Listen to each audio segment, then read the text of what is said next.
There are events in the Old Testament that are described by some as biblical myths. One of those alleged myths is the story of Noah's Ark in Genesis chapters 6 through 9. We teach Noah's story to our young children, and they readily accept its reality. But as we mature, some begin to doubt the spectacular claims of the flood or the flood story. Maybe it's really an allegory or just figurative language. Do you have misgivings about the story of Noah? Let's talk about it today on this episode of Craving Answers, Craving God.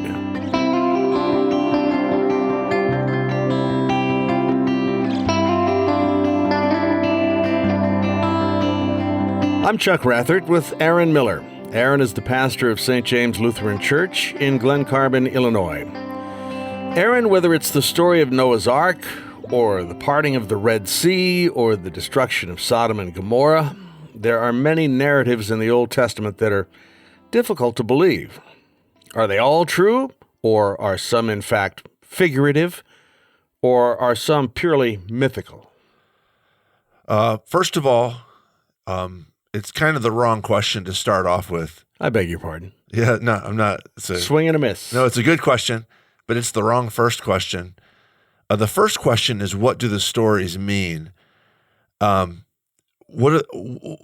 What's happening in the story of the Bible that those stories are a major part of?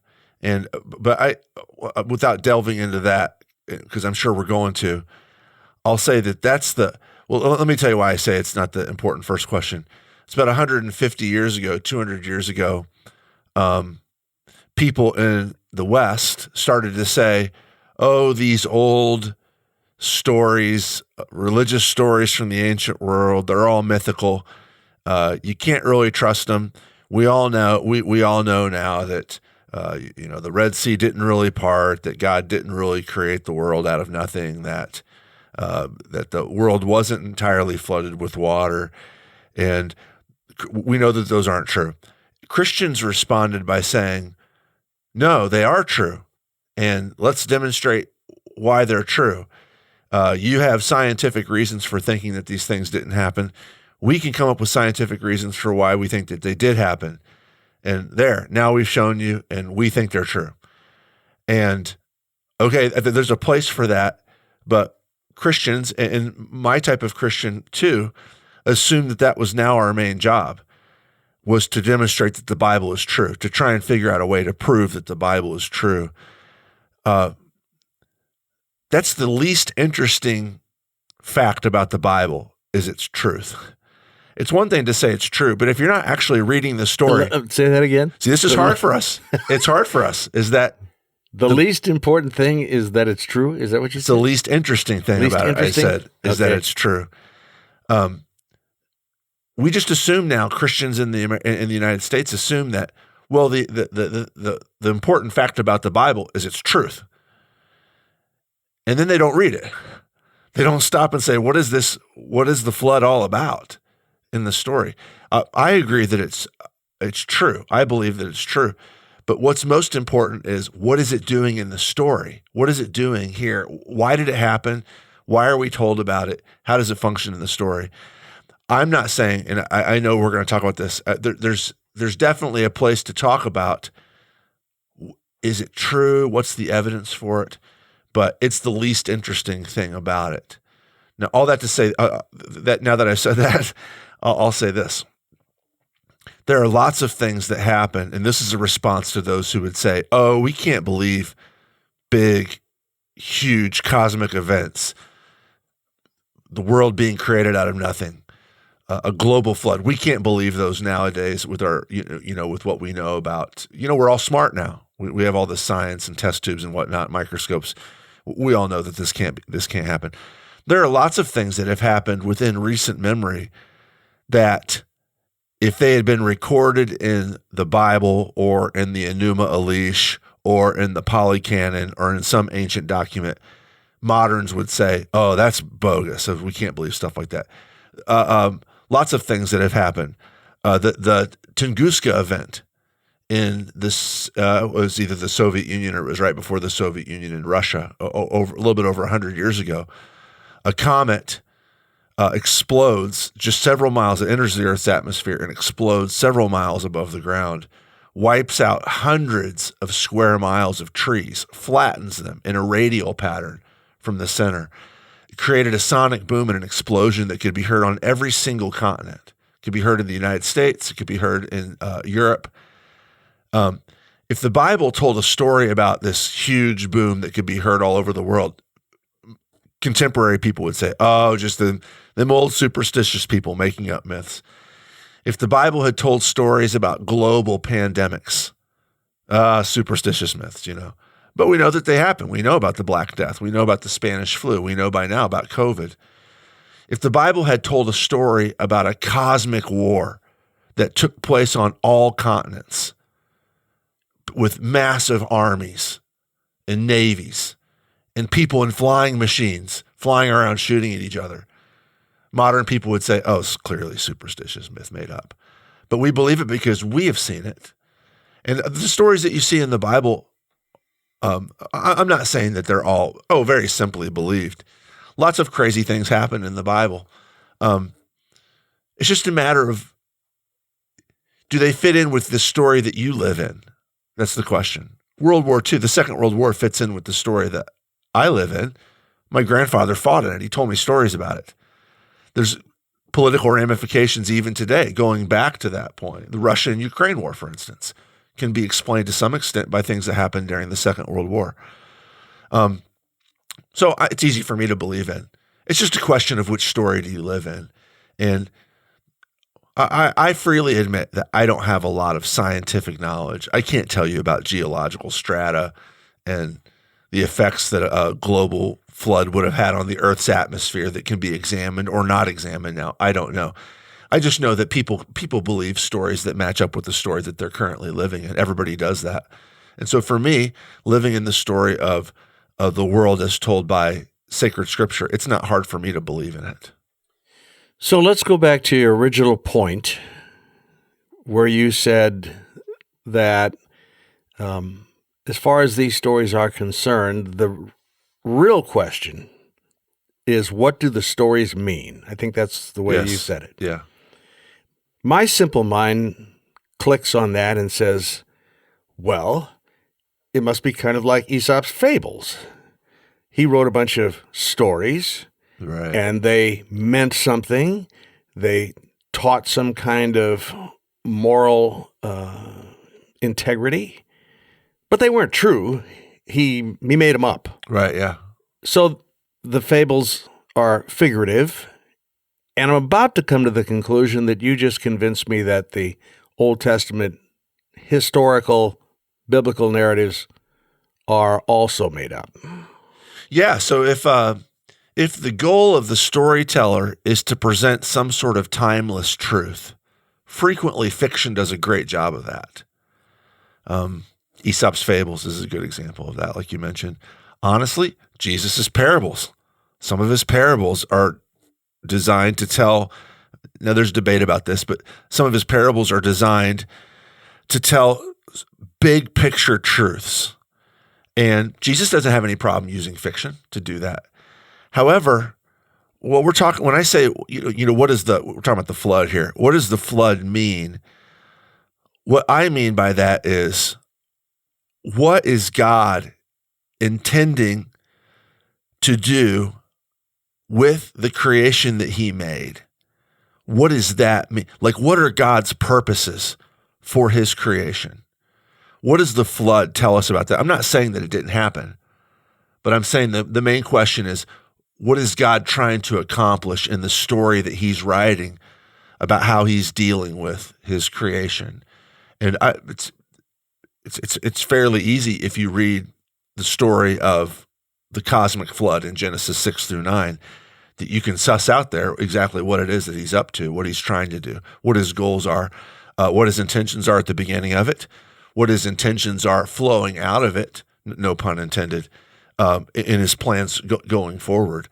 He says as much, and that's the interesting thing. Why would a God create a beautiful world and then destroy it with water, rescuing just a few people? Why would he do that?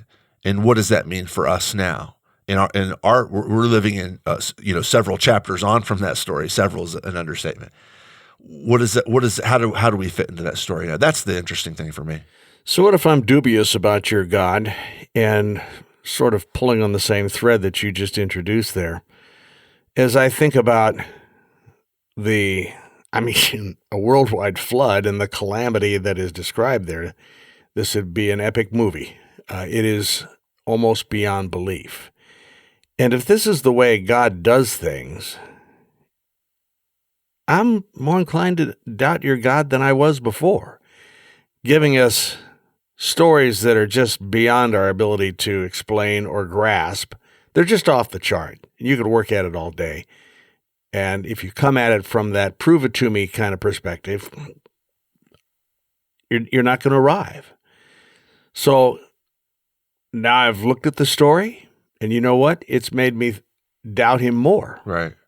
What are you going to do with that? I would say if you're looking for a God who does things and only does things that make sense to you, then you're basically just go look in the mirror. If that's what you want, is somebody that you can believe in that makes sense to you, you're pretty much limited to a small amount of persons. If God is God, so I was having a conversation this past week with a woman whose grown son has stepped away from Christianity, and one of the reasons he tells her is because the whole Trinity thing is just made up nonsense. He can't understand it. And what I'd like to say to him is, I can't make the Trinity make sense to you. But if God exists, you should anticipate that at least some things about him are going to be too big to fit in your head. That's what God is. He's bigger than us. If not, if he's smaller than me, if he's small enough to fit in my head, then I'm stronger than him. If I can comprehend him, then I'm greater than him. And I can't even comprehend myself or my kids. What right do I have to say, I won't believe in God unless I can understand him? I can't even understand myself. And so if God does things that are bigger than we can comprehend, that's just par for the course. If God does things and we're like, oh, that's mean, I can't believe in a God who would do something cruel, like destroy the world with a flood. Again, that's not the point. The point isn't, I can only believe in a God who is as nice as I am. Well, that's not God. That's me. If whoever God is, he's going to be different than me, and he's going to be stronger than me, and he's going to be too incomprehensible for me, and he's going to do things that I don't understand. That shouldn't hold anybody back. This doesn't answer questions about why would God do something like this. It doesn't answer those questions. But what I am trying to cut off before we get there is this notion that I can only believe in a God who is comprehensible to me morally, cosmically, ontologically. That's just not God then. So I'm a Christian. I read my Bible. Well, mostly I read the New Testament. Because when I go back into the Old Testament, Jonah being swallowed by a big fish in there for 3 days and 3 nights, doesn't come out dead, doesn't come out bleached white. I just stay away from that stuff.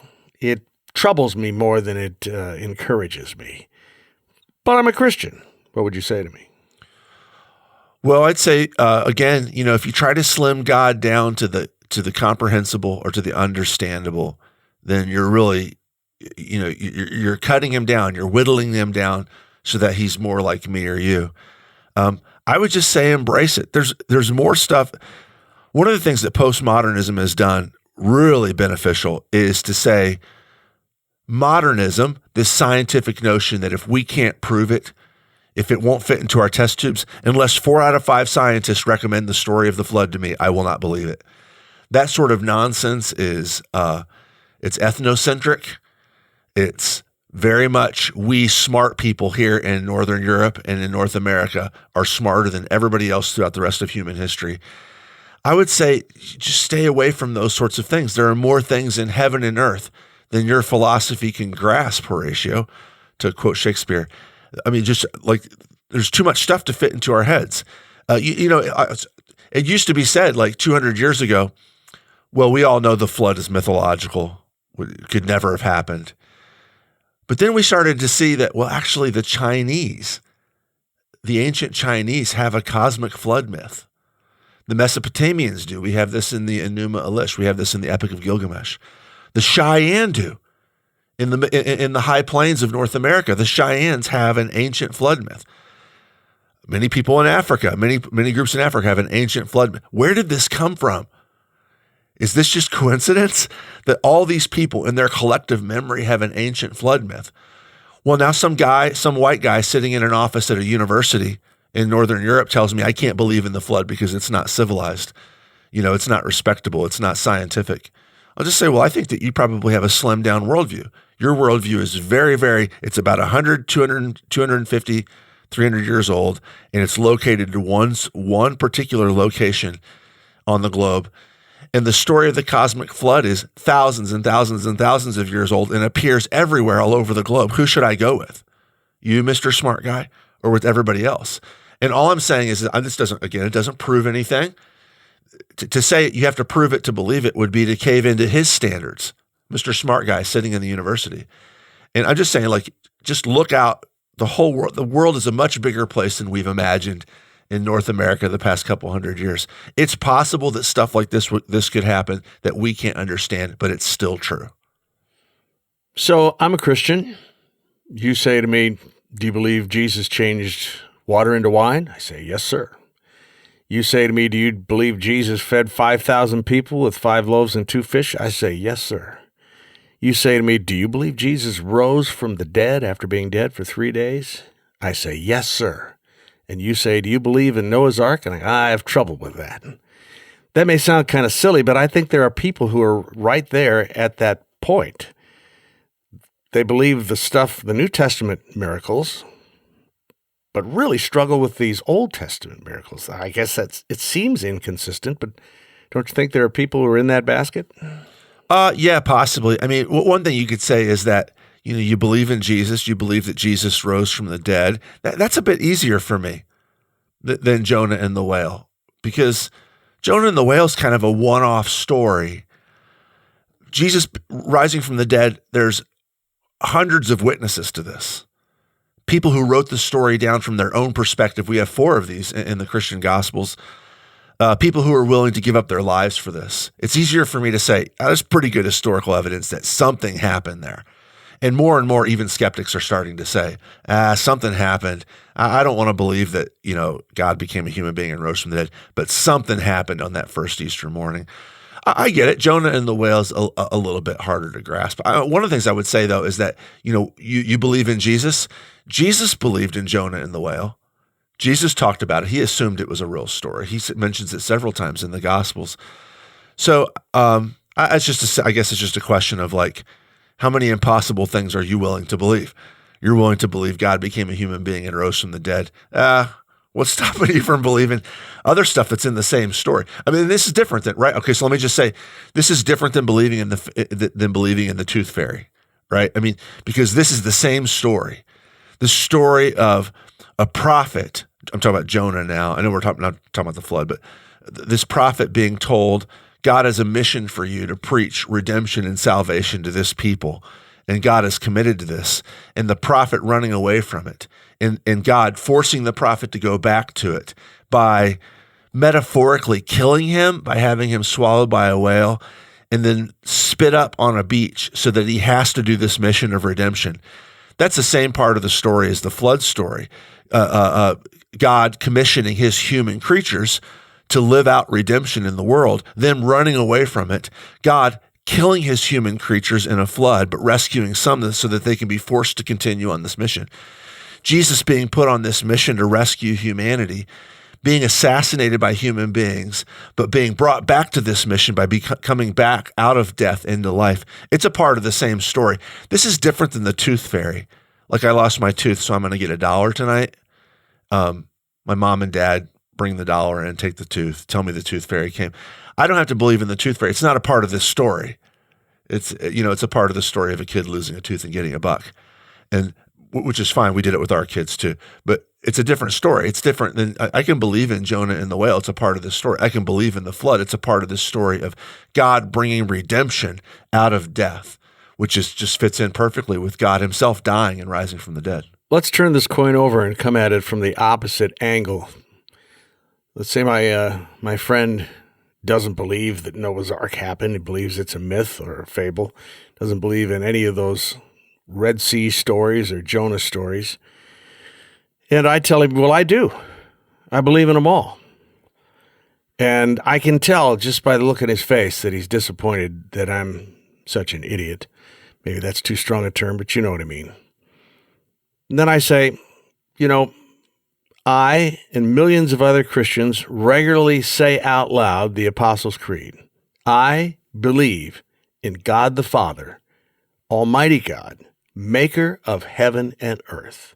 If my God can make heaven and make earth, the Red Sea is a sideshow compared to the rest of that. So it's not hard for me to believe in any of these Old Testament stories. So we're done. We're done talking here. You take it or leave it. What do you think about that kind of an exchange? It's fine. It's fine. Trying to tell somebody says, I can't believe in the resurrection of Jesus. If I say, oh, well, I do. And that's the end of the story. Like, whatever. What's happened there? Nothing. I disagree with you. You disagree with me. In person, we can be nice to each other. If this exchange was happening on Twitter, we'd probably say nasty things about each other. Nothing's really happening. And that's why I go back to my original point. To say that you believe that the cosmic flood of Genesis 6-9 happened, that's one thing. Okay, fine, great. What does it mean? What's the message there? The message, it's the same thing when somebody says to me, I can't believe in that Jesus rose from the dead. Okay, let me give you the proofs. There are no proofs, but I can say, I'll give you some proofs here. I'll give you some evidences at least. Okay, so what then? If the payout of the story of the resurrection, which is the same as the payout of the story of the flood, is that God cannot tolerate rebellion against himself, but he is still deeply and radically committed to rescuing his human beings. And he offers us free salvation. He's created a path for us to be rescued from certain destruction by his grace and by his love for us. If that's not where the conversation heads, then it doesn't do us any good to say, well, I think I can prove the Bible to you. If we don't tell them what the story of the Bible is that God loves them and is committed to rescuing them. And by turning to him, like Noah did, if by turning to him, like millions and billions of people have done, by turning to the God in Jesus Christ who died and rose from the dead, we can be rescued from the wrath to come, then we haven't really done our job. And that's why I say the most interesting part about these stories is what they mean, not that they're true. Although their truth is definitely important. It's just not the main thing. It's not the payout. So let's say, my friend, that the conversation continues, and my friend looks at me and in a kind of a condescending way and says, have you ever stopped to think how much food you would have to have on the ark to feed all those animals for 120 days? How much fresh water, because I guess if the whole earth was flooded, the water wouldn't be fresh. How much water it would take to keep all those animals taken. Have you ever considered how many shovels you'd need to clean out of the ark every day from the outcome of eating food every day? Have you ever thought about how much work it would take 8 people to do all this? In other words, a long string of realities that just make the story of the ark implausible. Yeah. Where would you go with that? I would say, no, I've never thought about it. And honestly, I'm totally uninterested in it. I don't care. I honestly don't care how much I crap care. Noah had to shovel out of the ark. If you could answer that for me, maybe I could come in your direction. Yeah. And now you tell me you don't care. I would say, go jump on YouTube and type in, how were the pyramids built? There are a gazillion videos, animations, great 3D animations of different theories about how the pyramids were built. Dirt mounds that were, very, very, very, very small slopes that leading up to it. I saw one just recently about water. It was flooded, and then the stones were lifted up via water. People don't know. Nobody knows how the pyramids are built. How were those massive multi-ton stones lifted to that great height by people who had no modern construction equipment. Nobody knows. And yet, there's the pyramids. And if the pyramids weren't there, if somehow they had gotten destroyed in the past, I think they're probably about 5,000 to 6,000 years old, older than much of the actual writing in the Bible. They were probably, when Moses was in Egypt, the pyramids were probably 1,000 to 1,500 years old already, which is stunning. Like the oldest buildings in my town, my hometown, are like 150 years old. And here's Moses. We think of him as like, whoa, just incredibly ancient character. And these structures were there 1,000 years before he was there. If they weren't there, if they had been obliterated sometime in the past 1,000 years and people read ancient documents describing the pyramid, contemporary people would be like, they didn't exist because there was no way possible to build those things. I don't even ever think about how the pyramids were built. I don't care. They're there. It's not important to me. Like it's this whole like myth. Again, it's this whole myth of like, well, we finally, us people in the West are smart. Finally, after thousands, tens of thousands, who knows how many millions of years, I don't know, that human beings have been around, we finally are the smart ones. And if we can't understand how they did it, they obviously didn't do it. Like Moses, no, it couldn't have built an ark because I don't understand how he could have done it. Have you ever thought about it? Couldn't have done it. It's impossible. I would just say, I don't think about that stuff. I just assume that they were just as smart as we are. I know that they didn't have microwave ovens. You know, I know they didn't have fuel injection in their cars. But they were smart too. And it would be very, very arrogant. Maybe even, you can say this to your friend, here's a trigger word. Maybe even it would be racist to pretend like us white people, if we can't understand it, they couldn't have done it. That's super arrogant. That's how I would say it to him. I think you just lit that conversation up. Yeah, it's not fair. It's playing unfair because you're loading it with all sorts of emotional content. But honestly, that's a little bit what's behind the modern movement is us European and our European descendants, our friends in Australia and North America, we'll include them too because they came from us. We finally have the truth. This stuff couldn't have happened in the ancient world. It's very, very arrogant. And so, no, I'm not interested in that. I would be entertained by a conversation where I turned it around on somebody and exposed their cultural arrogance. But outside of that, I have no difficulty in believing that people could have built a large boat to house tons of animals and could have come up with all kinds of ingenious ways to feed them and to dispose of their bodily waste. I have no problem believing that. So let's continue with my friend here, and I want to bring in a hypothetical. Your racist friend. We apologize for that, friend. So I've stuck my flag right in Christian territory. I've placed my flag. Yeah. I believe that the Bible is true. I believe that it is inerrant from Genesis to Revelation. And if it says that Jonah got swallowed by a big fish and spit up 3 days later, then I believe that it's true.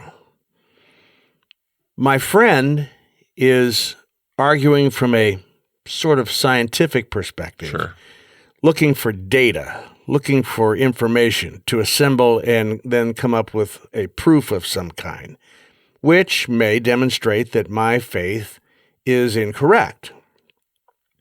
But what's really going on, because I can't look inside his head or his heart, it could be that what's really going on is he's not so much interested in getting a proof. What he's interested in is not being accountable to the Almighty God that I have held forward. Because if he's accountable, then that's going to have some profound effects on some of the things he thinks and does in his own life. They might have to change.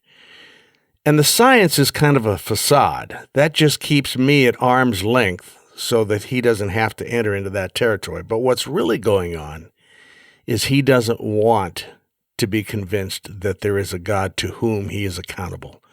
How often do you think that happens? Oh, yeah. I mean, this was discussed in the 19th century by biologists who were tinkering around with these notions of modernism and the Enlightenment and what it meant. So not just biologists, but also philosophers, of course, they were on top of it more than the biologists even, like Nietzsche, who saw where this was headed. Like what you guys are doing is you're crafting a world where God is not necessary. Like you're trying to think of what would a world look like without God. So miraculous stuff wouldn't happen. We can discount that. But really what the payout is if there's a world with no God, I can do what I want. Now, I read several episodes ago, I read the quote by Aldous Huxley where he said, I went to college and a universe with meaning and purpose was standing in the way of my potential sexual exploits. So I quite simply just said, the world doesn't have meaning and purpose. There is no God. If there's no God, I get to do whatever I want. Because it's true that if there is a God who created the world, it's true what you're saying, Chuck. If there's a God who created the world, then I'm ultimately responsible to him. That means that there are rules about how he wants this to work. Not just responsible, but accountable, which is a little bit more severe, I think. Sure. And so a lot of this comes down to that. There's the scary thing about saying, I believe that Jesus rose from the dead, is that means that he's Lord of the universe and I'm not. And I lose personal sovereignty. I have to figure out what it is that he wants and needs from me and bow the knee to that. And so there is some of that going on. I too think that science as an ultimate meaning generator is a smokescreen. I mean, we all know, here's one way to say it. Well, I'll say it this way. Science is constantly changing. We all know that. And I don't just mean it's changing in little ways all the time. There's a funny video that I think Angela showed me a couple years ago of it's a couple who's sitting in a dining room that's clearly decorated in a 1960s style. And somebody busts in the door and they say, who are you? What are you doing in our house? And it's this guy, and he's like breathlessly like saying to them, hey, I'm from the 1990s, and I'm here to tell you, you can't eat those eggs. Those eggs have cholesterol. You have to stop. Those eggs are going to kill you. And they're like, oh, my word. And they push the eggs aside. And then it cuts to another shot where they're sitting in a 1970s era style dining room. And the same guy busts in and he says, whoa, hold up. I told you about the eggs. I'm sorry. I was wrong. It's actually good cholesterol. You should eat those eggs. They're good for you. And then it goes on 4 or 5 times with all the differing opinions on whether eggs are good for you over the course of the past 20 years. And these are scientists who tell us this. And as they make new discoveries, they adjust what they think. Those are small things, let alone like 200 years ago. 200 years ago, scientists, it was clear to them that Newtonian mechanics had solved all the interesting questions about causality in the universe. They had no clue that in 100 years, they were going to be absolutely obsolete in the academy. Once quantum theory and, the theory of general and special relativity became the classroom standard, that everything they thought they knew about the way the universe worked changed. So to say, well, now science has proved that you're wrong. Science has proved that you're wrong. Oh man, you who subscribe to science, you will be obsolete. And this is appropriate because the more discoveries we make, the more we change. It's just totally the way that things should work. But this whole notion that I understand everything now and I can tell that everybody besides me is wrong who disagrees with me. That's a completely inappropriate use of science. And if we can get other people to see that no, there are paradigm shifts. It's okay. Keep an open mind. What you think you know might not be the case. You think that a global flood could never happen. But all of a sudden we find these stories from the Cheyenne located in their oral tradition that describe this global flood. And I think it's worthwhile to stop and ask. People in North America experienced a global flood, they say, in their past. People in Europe too. People in the Far East too. People in Africa too. Maybe it's possible that there was a global flood. Maybe it's possible that we should read the story of Noah and take it seriously that something like this could have happened. And maybe, to your point from your question, Chuck, maybe we should ask if the story of Noah happened, what are the theological ramifications? Is there a God who could cause something like this to happen? Is there a God who could create goodness out of cosmic devastation. And what does that mean for what I believe about myself? So let's sum up briefly here if we can, and go right back to where we started. The story of Noah and the ark, the great flood, the 8 people who survived that calamity. Is it history? Is it figurative or analogous? Or is it myth and fiction? For somebody who's listening to us right now who is not sure how to answer that question for him or herself, they're kind of wavering back and forth among those choices, what's your advice? Well, so I'm not a fan of, this is a technicality, and I know I'm fighting an uphill battle with the person on the street here. The word myth is not synonymous with fiction. The word myth has classically been understood as a foundational story. And what I want to argue, along with all Christian thinkers everywhere, is that the Bible is myth, but in a real historical sense. It is the myth come to life. It is the foundational story that's true. What I would say to somebody who's grappling with this is, I know it's tempting to say, well, you believe in these ancient stories. You have this book that tells you what to think. That's very, very small-minded of you. Me, I'm objective. I'm open-minded. I think what I think. And I would just say, no, you have a book too. It's not written down like my book, maybe. It's the myth of the scientific revolution. It's the myth of modernism. But you have a book that you read too, that you subscribe to. And the foundational stories you believe in. The story of Newton and the apple hitting him on the head. The story of Darwin traveling around the Galapagos Islands, coming up with discoveries. The story of Einstein studying charts about how light bends. You have all these foundational stories too, and you believe them. They can't all be true. The story of the apple hitting Newton on the head and the story of Einstein looking at charts describing the bending of light tell different stories. What you're doing is you're looking at a story and you're coming up and you're trying to fit how you can live into this story. I'm just doing the same thing. It's a separate story, but I'm doing the same thing. I'm no more superstitious than you are. I'm no more beholden to a narrative than you are. I have my myths. You have your myths. Your myth of Darwin on the Galapagos Islands is no more supernatural. It's no more rational. It's no more hard to believe. It's no more easy to believe than my myth of the God who became a human being. We all have our stories that we read. Mine's different than yours. I would invite you to see which story makes better sense of the universe, your story or the story of the Bible, and invite you to explore both of those stories. And I think that you'll find that the story of the Bible has a lot going for it. It actually is the myth come to life. Today's topic is another that was suggested by one of our dear listeners. If you have something that you'd like us to explore, simply email us at cacg@stjamesglencarbon.org. Much of our best subject material comes from you, the listener. So please let us know what you think. For Pastor Aaron Miller and production manager Larry O'Leary, I'm Chuck Rathert.